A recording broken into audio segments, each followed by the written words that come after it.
En otro tema que acaparará los titulares, Coahuila, la elección de Coahuila, la discusión de los dictámenes de la unidad de fiscalización del Instituto Nacional Electoral en torno a la elección de Coahuila, el rebase del tope de gastos de campaña, quedó en suspenso para el día de hoy. Sin embargo, hubo otras discusiones que se llevaron a cabo en el seno del Consejo del Instituto Nacional Electoral y que tuvieron que ver con una sanción que se dio al Partido Revolucionario Institucional en Coahuila, una multa de 918,720 pesos por la entrega de 600,000 monederos por parte de la campaña de Miguel Riquelme en Coahuila.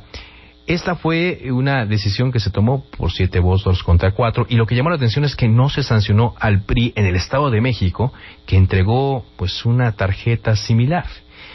Una de las consejeras que también votó en contra fue Pamela San Martín, con quien platicamos el viernes, y por eso le agradezco que nos tome de nueva cuenta la llamada. Pamela, ¿qué tal? Muy buen día. Buenos días, Carlos. Saludos a su auditorio. Igualmente, Pamela. Veíamos que se hizo viral en redes sociales un fragmento de sus argumentos durante esta sesión del Instituto Nacional Electoral, donde usted decía que pues se debía sancionar parejo. Pamela, ¿qué fue lo que pasó? Bueno, en primer momento estábamos discutiendo las quejas que se presentaron. Había una queja presentada contra la coalición que integra el Partido Revolucionario Institucional en el estado de Coahuila por la entrega de distintas tarjetas, el monedero rosa y algunas otras que se entregaron durante las campañas electorales. Y lo que nosotros teníamos que definir en materia de fiscalización es si eso es un gasto, lo llamamos es un gasto con objeto partidista, es decir, si es un gasto permitido por parte de los partidos políticos, con independencia de que el gasto fue erogado y por lo tanto tiene que ser contabilizado, y los partidos lo reportaron en sus contabilidades. Lo que se estaba analizando es si debía sancionarse precisamente por la naturaleza del gasto. En el caso de Coahuila, por una mayoría de votos determinamos que si se sancionara este gasto, tenía que ver con cómo funcionó en la entrega de las tarjetas. Se entregaban las tarjetas a las ciudadanas y a los ciudadanos, y al momento de entregar las tarjetas llenaban un formulario. Había quien estaba entregando las tarjetas, llenaba un formato en el que anotaba un conjunto de datos personales de las ciudadanas y ciudadanos, señalando que si el candidato a gobernador de la coalición resultaba electo, pues se implementarían determinados programas que implicarían beneficios para las ciudadanas y los ciudadanos. En este caso, insisto, por una mayoría de 7 votos, efectivamente se determinó que no era un gasto con objeto partidista, es decir, no es un gasto permitido para los partidos políticos durante las campañas electorales. Posteriormente se discutió el caso del Estado de México. Donde también se entregaron las tarjetas del salario rosa, etcétera. Y la mecánica de la entrega era distinta, porque no se llenaba un formulario, sino se entregaba un tríptico en el que tenía un talón donde también se anotaban datos personales, y estos eran entregados al momento de entregar la tarjeta. Algunos colegas consideraron que era una diferencia sustantiva en un caso y en el otro, porque no lo sancionaron no hubo una mayoría para sancionarlo en el caso del Estado de México. Yo sostuve la postura que mantengo, que es que es lo mismo lo que ocurrió en Coahuila y en el Estado de México, y en ambos casos debió de haberse sancionado como un gasto sin objeto partidista. Es muy común desde la elección de 2012 que saltó a la luz el famoso tema Monex, que ahora conozcamos que se entregan tarjetas en las elecciones, ¿no? Ya tal vez no con dinero, pero sí esperando, Pamela San Martín, está platicando con la consejera del Instituto Nacional Electoral, pues un beneficio a futuro, ¿no? Y por eso pues se otorga el voto a favor de un candidato. Yo leí el argumento también que daba el consejero presidente Lorenzo Córdoba, quien votó a favor, igual que usted, de sancionar el reparto de tarjetas en ambos casos, diciendo que esto es un gasto indebido, un gasto que de cara a la elección 2018 no podemos permitir que sea considerado como un gasto de campaña, es decir, que no se permita para la siguiente elección que esto ocurra. ¿Será difícil, Pamela? ¿Será difícil que en 2018 veamos la entrega a diestra y siniestra de este tipo de tarjetas? Pues, mire, de cara a la elección del 2018 se pueden incorporar reglas específicas que, digamos, lo digan con todas sus letras, el que esto específicamente no puede ocurrir. Lo que tenemos que analizar en este momento es con las reglas que tenemos el día de hoy. Y me parece que sí hay reglas expresas que prohíben la entrega de estas tarjetas que ofrecen un beneficio futuro. Sí. Si bien es cierto, no son tarjetas que a través de las cuales se deposite dinero en el momento o se haga una entrega en el momento de recursos, sí implican un beneficio futuro, y hay un artículo expreso, el artículo 209, párrafo 5 de la Ley General de Instituciones y Procedimientos Electorales, que señala que esto está prohibido. La entrega de cualquier material en el que se entreguen u oferten, dice el artículo, cualquier tipo de beneficio está prohibido. Por eso es por lo que algunos colegas y yo votamos en ambos casos, ¿sí?, porque se tenía que sancionar, con independencia de que no esté en el reglamento de fiscalización alguna disposición expresa. Pues en todas las campañas electorales encontramos modalidades distintas de mecanismos para, digamos, no atender alguna disposición que está establecida en la ley. Y me parece que lo que le correspondía al Consejo era precisamente analizarlo bajo esa óptica. Lo que al final se resolvió, ya lo hemos señalado, es que había una diferencia. Algunos colegas consideraron que había una diferencia sustantiva entre un caso y el otro.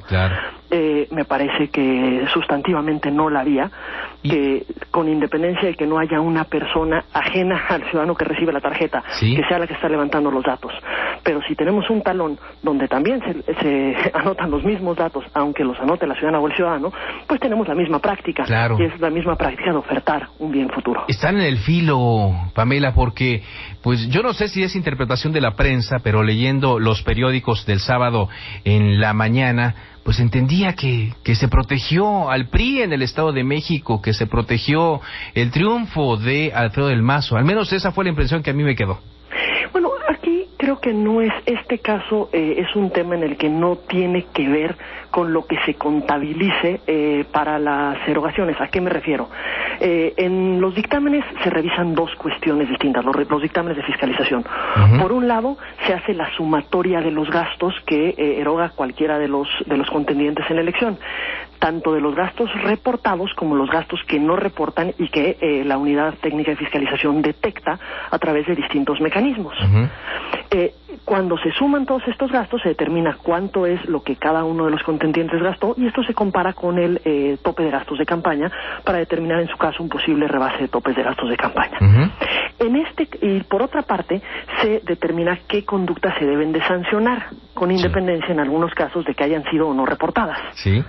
En el caso de las tarjetas, tanto en el Estado de México como en Coahuila, los gastos fueron reportados, es decir, sí están contabilizados para efectos del tope de gastos de campaña para los partidos integrantes de la coalición.